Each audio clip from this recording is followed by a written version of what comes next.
IQ అయితే మనకి IQ neo 10 5G mobile అయితే మీకు 26వ తారీఖు అయితే తీసుకురాబోతుంది. ఇందులో మెయిన్లీ ప్రాసెసర్ గురించి మాట్లాడుకుంటే వీళ్ళు గేమర్స్ కోసం అయితే చాలా మంచి పవర్ఫుల్ గేమింగ్ ప్రాసెసర్ అయితే వీళ్ళు ఈ మొబైల్ని అయితే లాంచ్ అయితే చేయబోతున్నారు. మే 26వ తారీఖు మన ఇండియాలో అయితే లాంచ్ చేయబోతుంది అన్నమాట. మనకి దీంతో పాటు మనకి దీని కాంపిటేటివ్ కూడా మీకు రియల్మీ GT7 కూడా అయితే తీసుకురాబోతుంది. అది కూడా మీకు ఈ సేమ్ ప్రాసెసర్ అయితే వస్తుంది అన్నమాట. మనకి కాకపోతే మనకి ఐక్యూ కాబట్టి మీకు ప్రైస్ కి తగ్గట్టు వాల్యూ ఫర్ మనీ మొబైల్ అయితే తీసుకురాబోతుంది. మీకు ఇందులో మెయిన్లీ ఈ మొబైల్ ప్రాసెసర్ గురించి మాట్లాడుకుంటే Qualcomm Snapdragon 8s Gen 4 processor అయితే రాబోతుంది. మీకు మెయిన్లీ మొబైల్ వచ్చేసరికి మీకు గేమింగ్ పరంగా చూసుకుంటే మీకు చాలా హై రేంజ్ గేమ్స్ అయితే మీకు చాలా స్మూత్గా అయితే హ్యాండిల్ చేస్తున్నాం. మీకు చాలా మంచి గేమింగ్ పవర్ఫుల్ మొబైల్ అని చెప్పొచ్చు. మనకి ఇది ప్రాసెసర్ పరంగా చూసుకుంటే మీకు బెంచ్ మార్క్ 72 స్కోర్ గురించి మాట్లాడుకుంటే 2.42 మిలియన్ అయితే వీళ్ళు స్కోర్ చేయడం అయితే జరిగింది అన్నమాట. మనకి మొబైల్ ప్రాసెసర్ వచ్చేసరికి మీకు చాలా మంచి పవర్ఫుల్ ప్రాసెసర్. దాంతోపాటు మనకి ఇది ఇంకొక చిప్ అయితే ఉంటుంది, ఎక్స్ట్రా డ్యూయల్ చిప్ అయితే వస్తుంది ఈ మొబైల్ వచ్చేసరికి మీకు వివోకి సంబంధించిన వివో Q1 చిప్ కూడా అయితే ఉంటుంది అన్నమాట. మనకి 2 చిప్స్ అయితే ఉంటాయి ఈ మొబైల్ వచ్చేసరికి. మెయిన్ ప్రాసెసర్ వచ్చేసరికి మీకు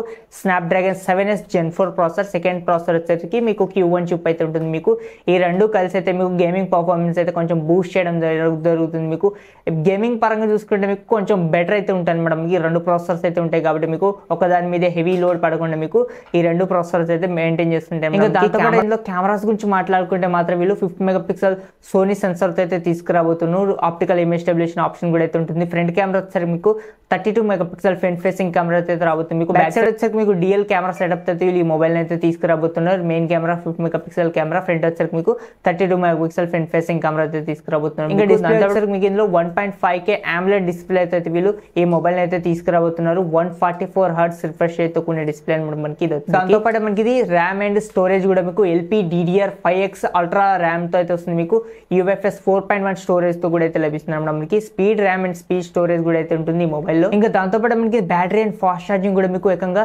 7000 mAh of the battery and 120 watt fast charging support అయితే లభిస్తుంది అన్నమాట. మనకి బ్యాటరీ లైఫ్ అయితే మీకు ఎంత హెవీ యూజర్ అయినా కూడా మీకు 7000 mAh ఆఫ్ ది బ్యాటరీ కాబట్టి మీకు ఫుల్ వర్కింగ్ డే అయితే మీకు 100% అయితే వస్తుంది. మీకు గేమింగ్ పరంగా మీకు మంచి బ్యాటరీ లైఫ్ అయితే వస్తుంది.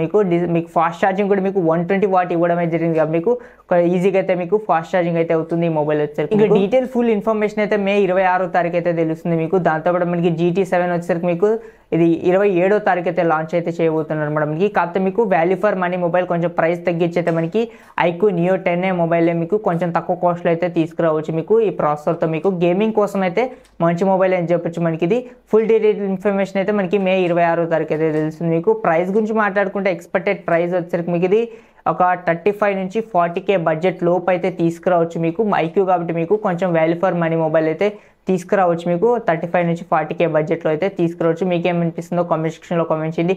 ఇదిగా ఓవరాల్గా ఈ వీడియో మీకు నచ్చితే లైక్ చేయండి, నచ్చకపోతే డిస్లైక్ చేయండి. Okay, thank you for watching. Have a nice day.